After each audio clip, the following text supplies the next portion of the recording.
taken all the paint off this, and we're just preparing it really just to go over it and do a whole lot of very careful metal working to get all the little dents and stuff out. If you zoom in on this, you can see the problem with Bedford with this particular cab is that the way they've spot welded it is literally every probably half to 3/4 of an inch, and they've basically just dragged, you can see how they've done it, they've effectively just dragged the spot welder over it. So there's basically no way that we can cut or we can drill these spot welds out. We've had a go, and like on the Oldsmobile, for example, the spot welds are about 4 inches apart. Well, not quite, but close, and they just come apart really, really easily. The problem we have with removing this roof is that we can't use the traditional method of drilling out the spot welds. So what we're going to end up doing is just utterly destroying the opposite side, the part we don't need, and we'll just roll the roof over and show you what. So this was the back of the cab sitting there like that. So what we did was we just basically ran the cut-off wheel, you can see it here, right against that flange. And then you can see here, they've basically welded the thing, spot welded it pretty much really, really close together. And even with the rust and stuff still visible, you really can't see where the spot welds are. I mean, you kind of can, but there's just no point drilling it. It's really, really easy, literally just to grind that whole layer of metal off. And it does the minimum amount of damage to this part that we want to keep. Just basically, it's a pain. So all those dents and everything under the back of the cab, which we couldn't get to, what we've done is we've cut this part out, which is pretty much rubbish. We won't be using it, but it's allowed us access to properly panel beat and repair all this. It's a little bit disappointing that Bedford didn't bother to undercoat under all their bits of metal and inside all their cavities, but I'm not surprised. I think it was pretty standard practice just not to bother. What is interesting though is that, you know, this thing has been bare metal for 50 or 60 years and it's still really in not that bad a condition. It's just surface rust. So as long as water didn't sit and get to areas, it just hasn't really been a major issue. The next step on this is to go through and just finish taking off the seam. And what I don't want to do is make the roof too floppy before we try and do some of this repair. So we'll leave all this part on and we'll sandblast through here, and then we can go through and make it all good. There's probably not too much to show on this apart from we finished it. Well, it needs a full weld all the way through and then some plenishing, but apart from that, the whole shape of it's completely formed and done. So over the next day or two we'll weld all that up and it's finished.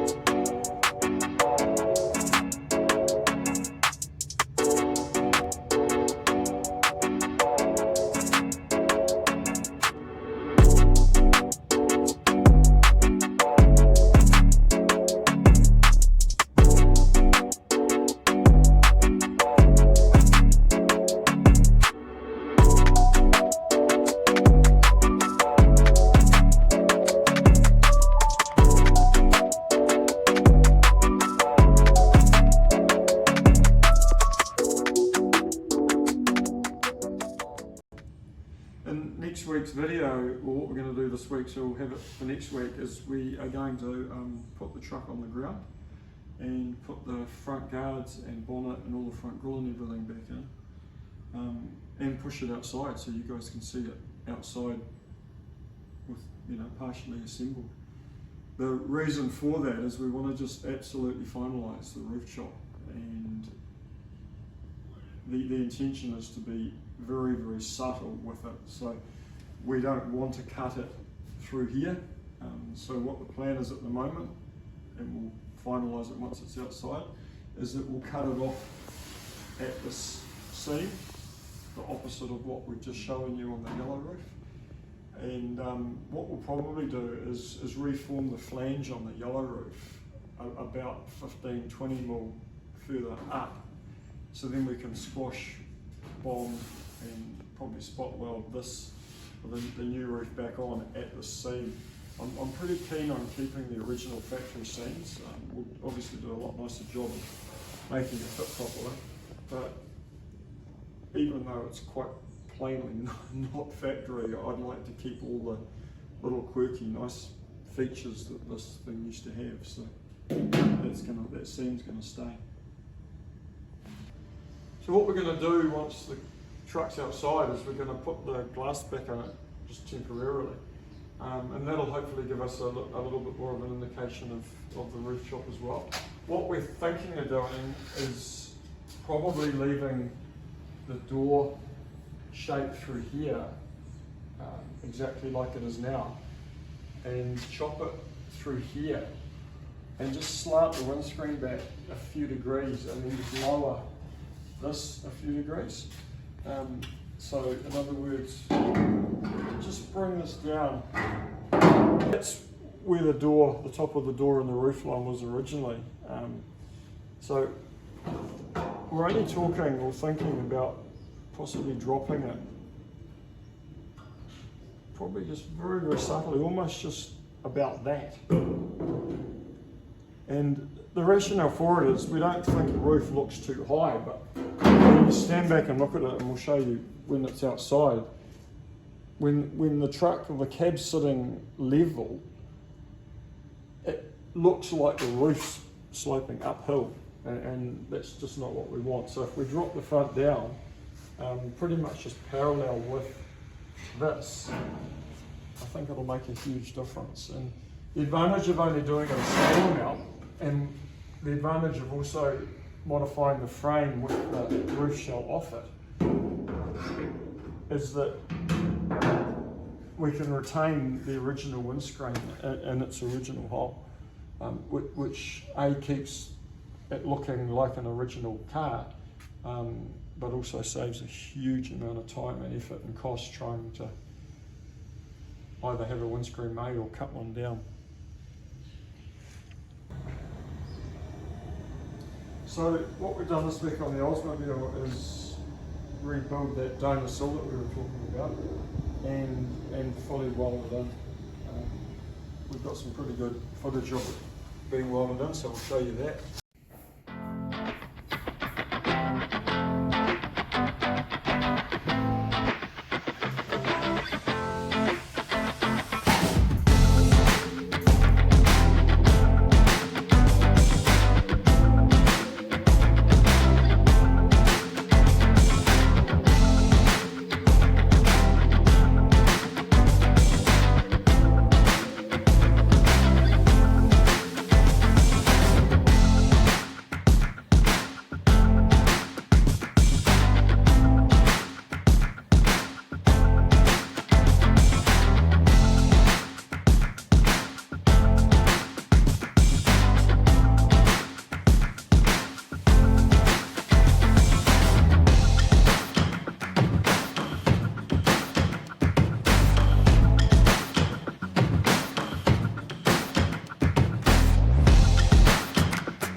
We've finished rebuilding the donor sill, and what we've done is we've welded, just temporarily tack welded a fairly strong straight edge on it, and now we've scribed it into place right down the old existing sill.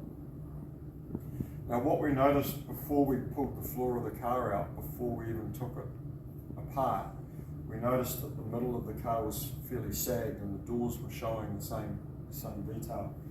So we had an issue obviously when we cut the whole inside of the car out that we couldn't put it on a jig or on a strong back. So what we've done is we've laser leveled some reference points, quite a few reference points on the car. So when we cut it to bits, we've continually checked that it's absolutely dead level and square. And what the laser's showing us and confirming even right now, that these points here are about 3 or 4 mil too low. And so what we're going to do is we're going to weld the new sill on at this point here. And it is also confirming with our straight edge that it is too low. And weld them on at the back. And then we're going to jack the midsection of this car up, which is the B pillar up. And it comes up really easily because there's just nothing holding it.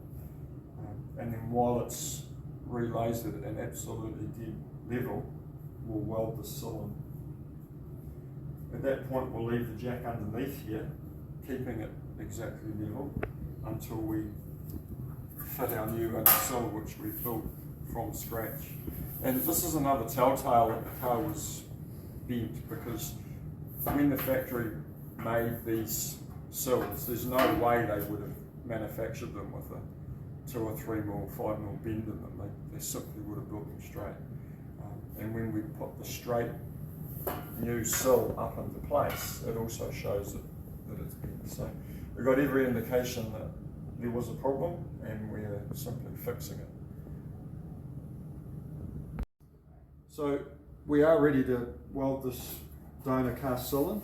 And so as you can see, what we've done is we've first of all, we've sandblasted the whole thing. So it's all been sandblasted through the front as well. And then literally an hour after sandblasting, we've epoxy painted everything except for the areas that we're going to get welded. And then the next day we've gone through and put copper weld through primer on all of those parts. And we've also drilled out all the original spot welds, which is exactly the location of where we're going to do our plug welds. The other thing we also did was we added a fair few plug welds, so it's going to be a bit stronger than the original. So once we've welded all this in place, we'll go through an epoxy coat everything that we can get to that still needs epoxy coating. And at that point the sill, and this is the sill for the side of the car, but it's a good demo. At that point the sill fitted to here. Obviously after epoxy coating it all, we put it on, and we're actually going to spot weld, not plug weld, spot weld back on almost on all the original spot weld areas.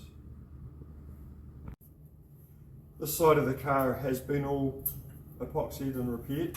There was, strangely enough, almost no rust on this particular sill, on the left hand sill of the original car, so we didn't have to replace it, but we have replaced this. So it's been cut through here and a new section put in. So this is the sill that we've made, or the inner sill, and that literally will sit up in that exact location there, like that, and then it'll get spot welded on, and we'll just follow the original spot welding pattern.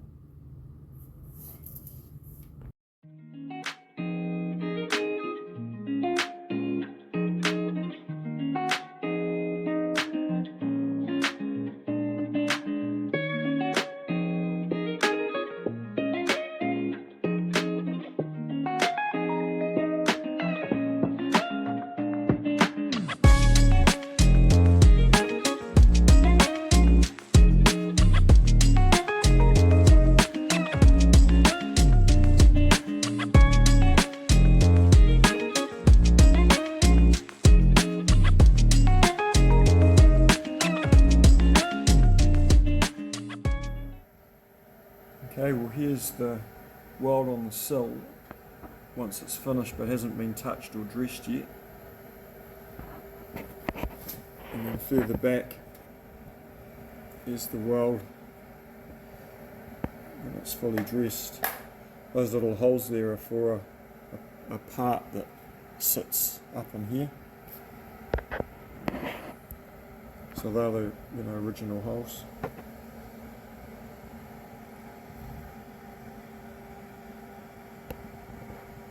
The plug welds that hold part of the inner structure in, and then we just simply just taking the top of those off.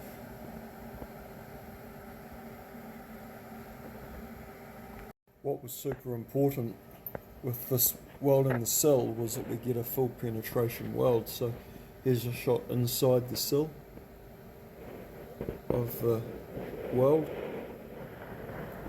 Now we're going to get in there with a wire brush and just clean it up and then recoat it with epoxy before we close the sill in. And there's that, but there's the area that we've just tacked together and haven't welded yet.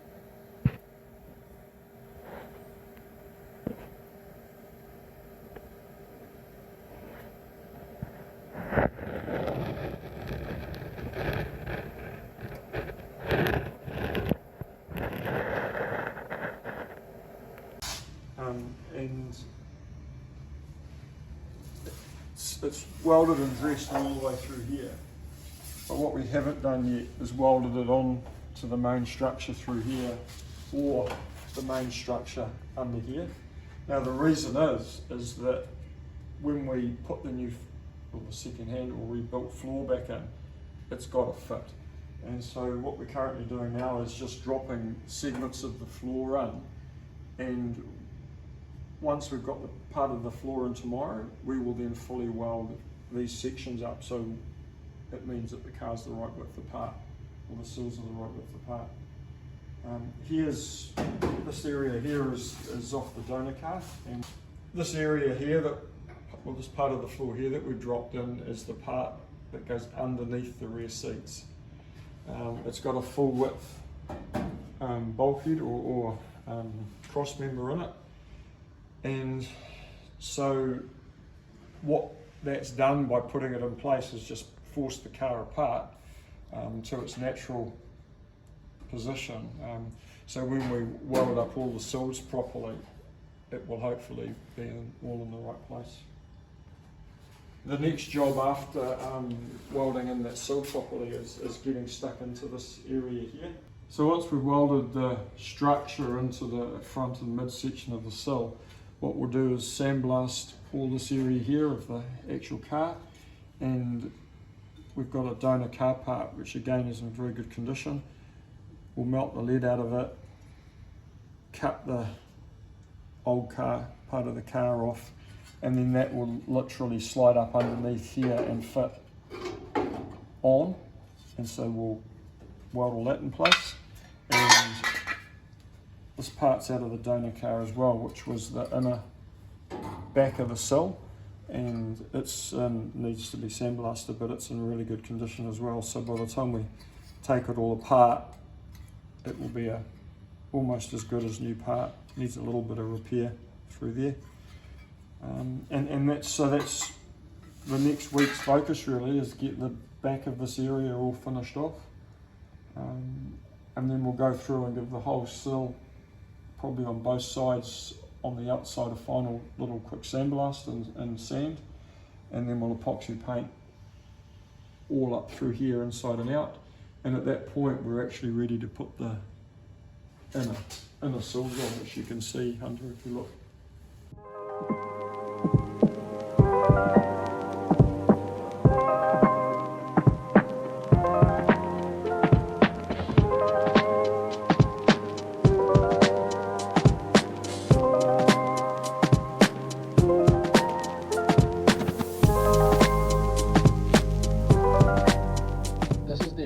Backseat floor pan from the Oldsmobile. The donor car part was completely rusted away, so we needed to try and salvage what we can from this one. First step is to see what we're dealing with.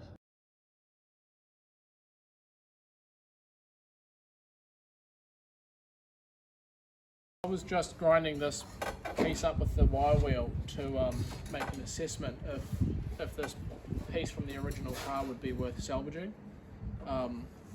And so after a quick wire brush over most of the surface, we've pretty quickly worked out that it's rubbish. So next we'll figure out what to do. You can see there is deep pitting across 90% of the surface we hope to use. We'll have to get a new part made up.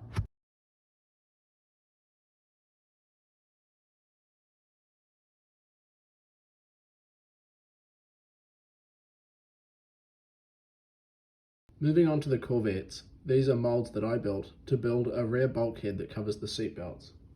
These parts are built from a mix of carbon fibre and fiberglass. We're wet laminating these parts and using vinyl ester resin. Even though this looks like a simple part, it is much easier to laminate with 2 people. We just need to leave these to cure for overnight, and tomorrow we can demold.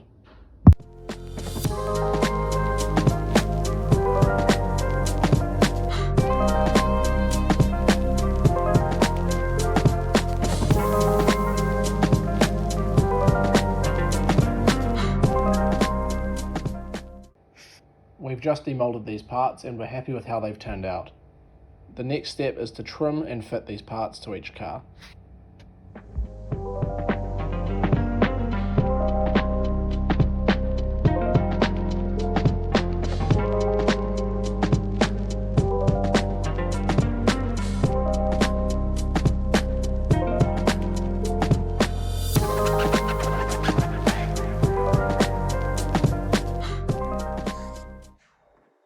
We said in the last video that we would be deleting the bumper mounts on this Corvette. First I need to cut off the old mounts and grind back the gel coat around them.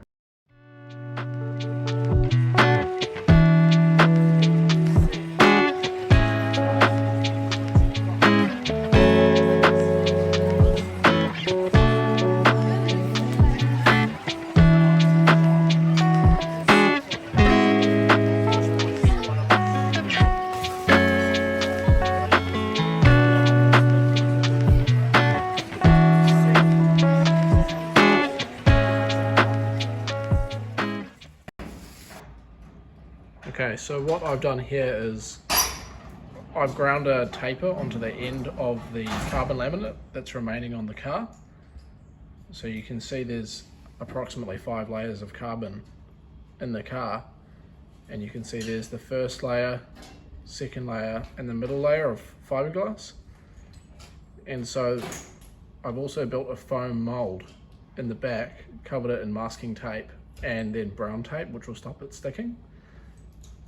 And what we'll do is we will laminate using layers of carbon, the same laminate as the car. And each piece will get butted into each segment of the taper. And that way we end up with a really smooth laminate that matches the shape of the car, but it should be, well, I've checked, it will be underneath the surface of the car. So we can then fair it with bog and make it look as if there was absolutely no modification done at all. So we should probably get into that in the next week or so. This is what the foam molds look like from the inside, and they're literally just hot glued pieces of foam,